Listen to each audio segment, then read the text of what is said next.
Defender of the realm, was there ever an image more British? Rugged and robust, its square-nosed profile has been seen from Windsor to war zones, from deserts to ditches. But today the Land Rover Defender rolled off the production line one last time, with a send-off fit for a British legend, not least from those who have lovingly crafted its body for generations. Today ends 68 years of production. In that time, 2,016,933 of the vehicles have rolled off the line. The first of those sold for £450, the last for around 29,000. It's a British icon, the longest running production car in the world, and even good enough for the Queen to drive. But in the end, no one could defend the Land Rover Defender.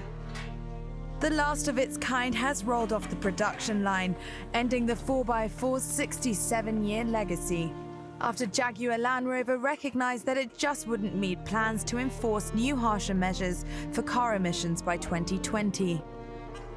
There was a big turnout at the factory.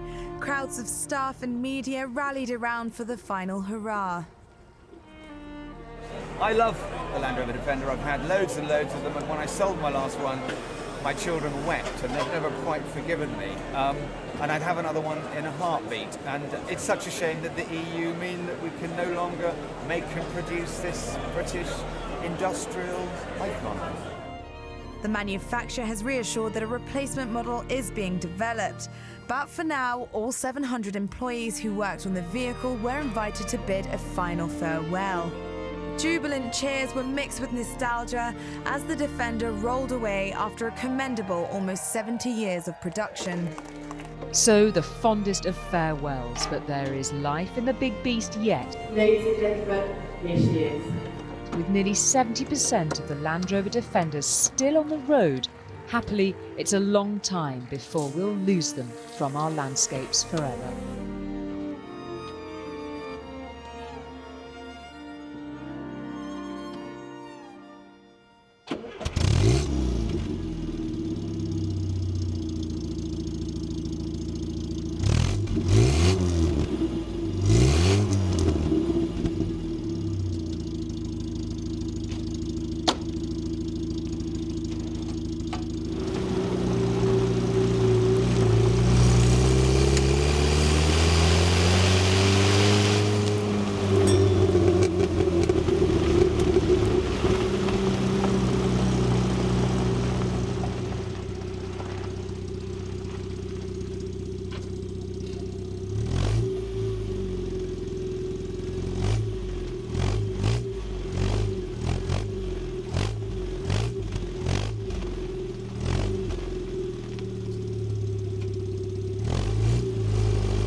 I think that kind of sums it up, that the car is pretty much finished now, or finished.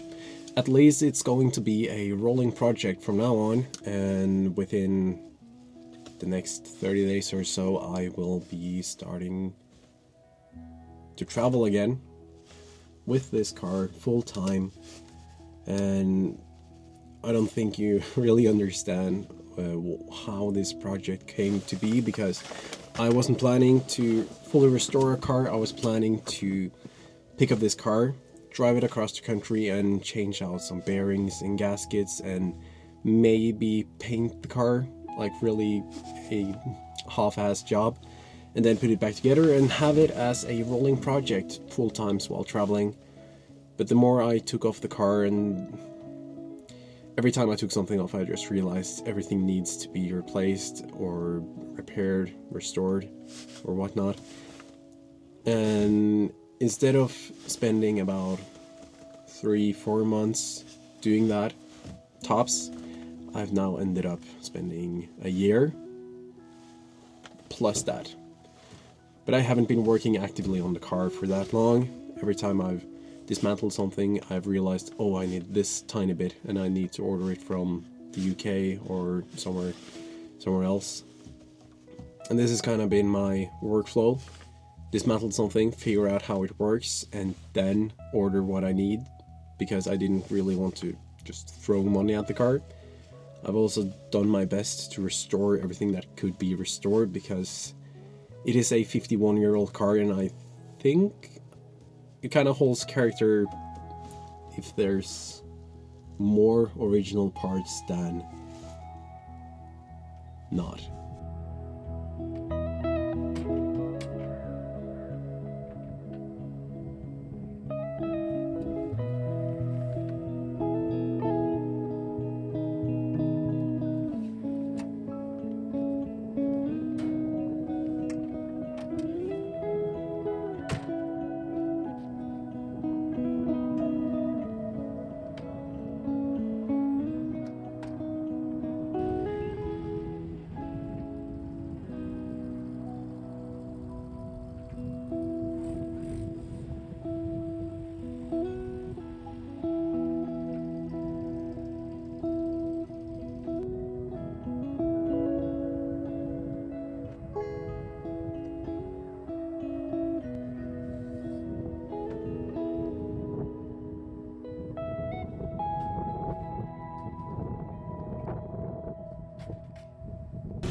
Even though the car is fully functional as it is, there is still a lot of things, or a few things I need to sort out before the car is actually done and ready to hit the road.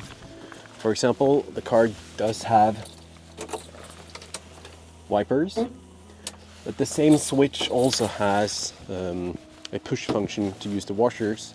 But the switch I have is missing something, so I can't hook up the motor for the window washers before I have either replaced or fixed the one I have.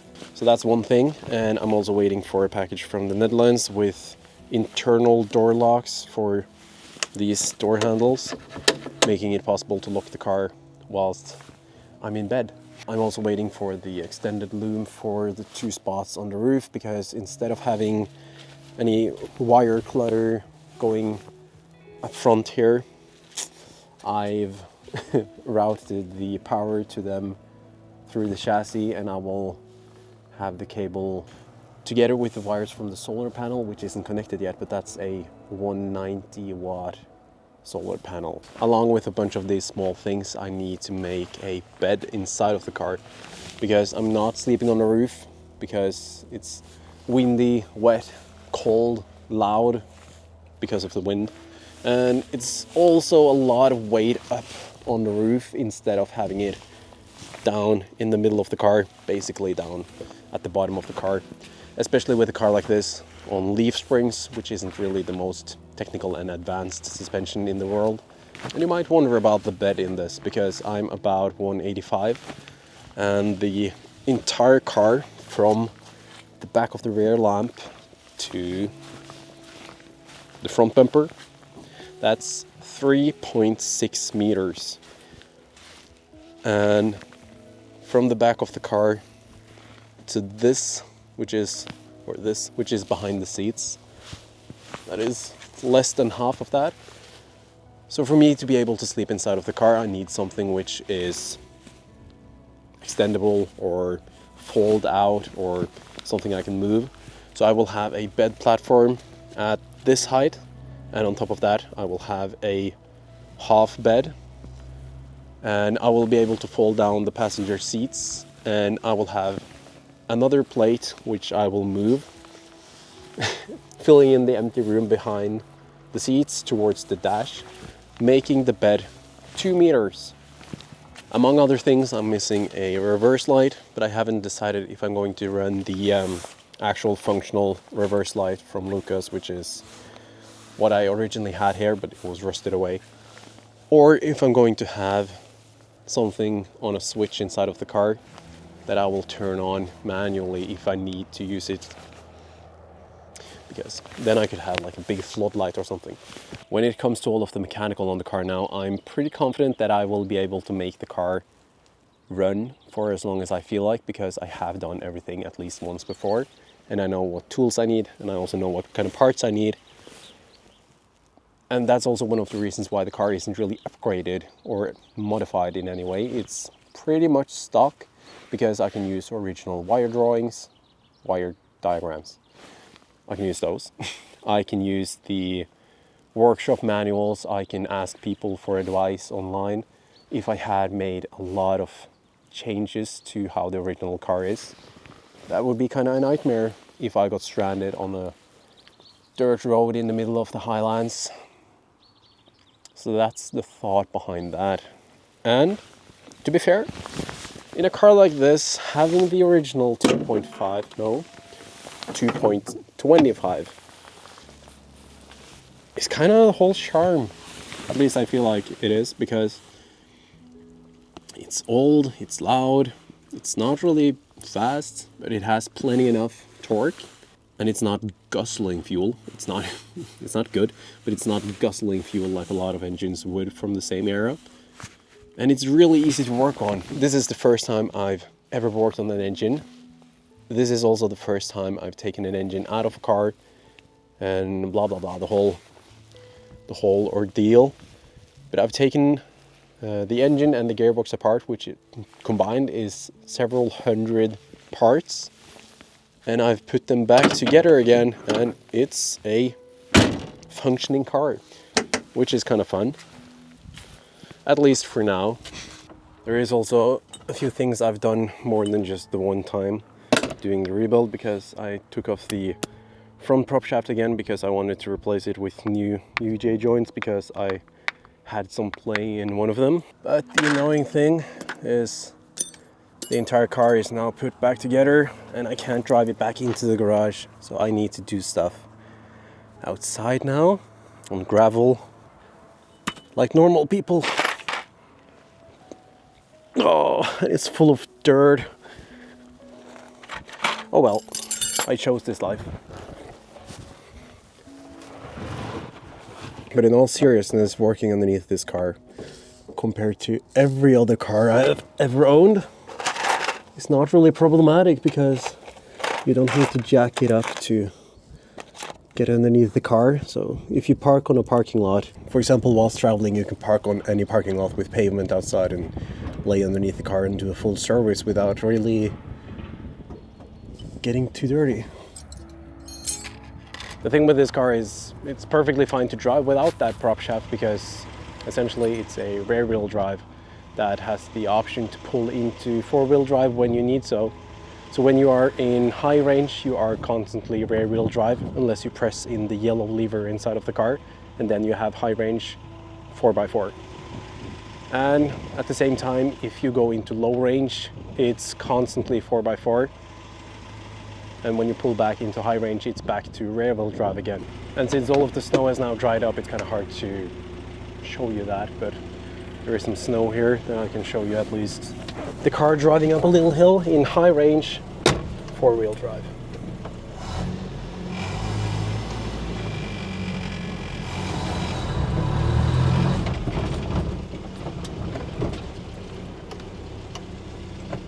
And then I can go into low range four-wheel drive.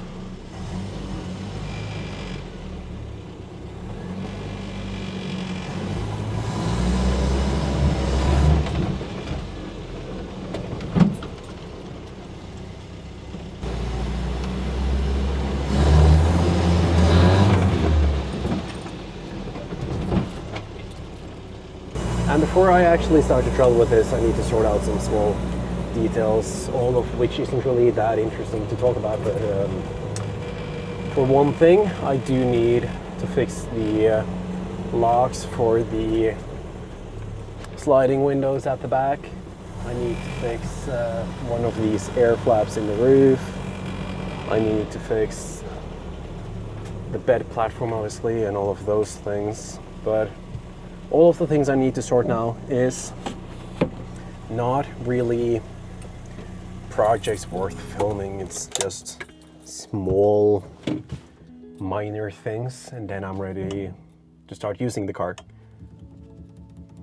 And it will be a rolling project. I will do builds and modifications and stuff like that whilst traveling, because I think it's more interesting like that. So I haven't splurged and used a lot of money on accessories and stuff like that, because I feel like it's actually more interesting to film me buying those and installing those whilst traveling. So I'm building a base setup, starting traveling, and I'd rather be uncomfortable for a while and then realize, oh, I need this or I don't need that. Because when I had the Discovery and was traveling with that, I was traveling around with a lot of stuff that I never really needed or ever used. And when it comes to traveling with a car like this, I personally feel like having a light and simple setup is way more enjoyable for me. Or it's challenging, but the challenge is kind of what I enjoy with this. And if you start to think, well, how will he be able to live and travel out of this small car? You can just go and look back at what I've been doing for several years. I started living in a Discovery because I used to travel a lot with tents. So having that car was a huge step up actually. And that was registered as a work van with a dividing wall. So in theory, I will actually have more room inside of this car than I had inside of the Discovery. And I lived and traveled out of that car whilst working on and off for 3-4 years before I sold that. So living out of this will not be a problem for me. I have been on the verge of restoring an old Alfa Romeo and living and traveling out of that. I have thought about buying a Africa Twin motorcycle and traveling with that. So this is probably one of the smarter ideas I had. And if you think buying a van or building a van or a Unimog or something like that, that doesn't really have any appeal to me, because I like being nimble. I don't need to go fast, but I need to be able to park wherever, drive wherever I'm allowed, and just kind of always be on the go. It's kind of like having a light backpack with a nice tent, making you able to walk wherever you want to be, instead of having a huge backpack with a heavy tent, making it so hard to walk anywhere nice that you end up sleeping in campgrounds instead of on the top of some random mountain. Anyhow, I need to finish the car now so I can actually start to make videos of me traveling with this again, because those videos are the ones that I actually enjoy making. I don't hate making restoration videos, but I don't really enjoy them as much as me walking around, hiking and doing stuff, because the reason I started to travel with the tent and then the Discovery and then this is because I want to be outside and see nice places. I don't want to travel with the car because I like the car. I like the car, but that's not the main goal, if that makes sense.